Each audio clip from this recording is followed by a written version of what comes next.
What 4 days is Catherine on next week? Nothing says both work and leisure like the humble British pub.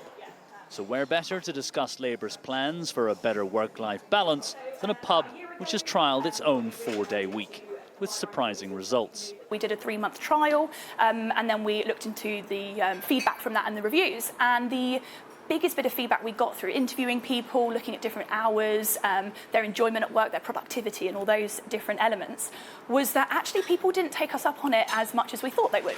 We found out that it wasn't actually a 4-day week that people were after. It was more the value in the flexibility of their working hours, the choice to work when you want to work. And that flexibility is key to understanding what's going on here.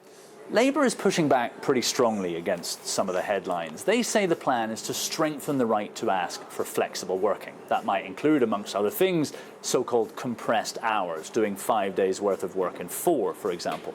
But it's not quite the same thing as imposing a 4-day working week.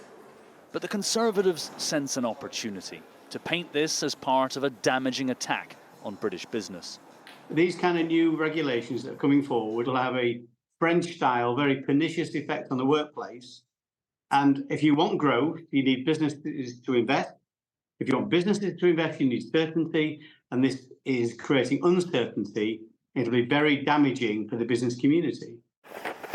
Certainly not all businesses see the positives. This West Country manufacturer also recently trialled compressed hours, but with less obvious success. Where we failed to make it work was because we managed the day-to-day, but fundamentally the sort of business planning, the development, moving things forward, that just fell by the wayside, and that's where we'd be back to. So our growth, stopped. And I didn't go into business to manage a school register and a rota. The government's argument is that flexible working boosts productivity.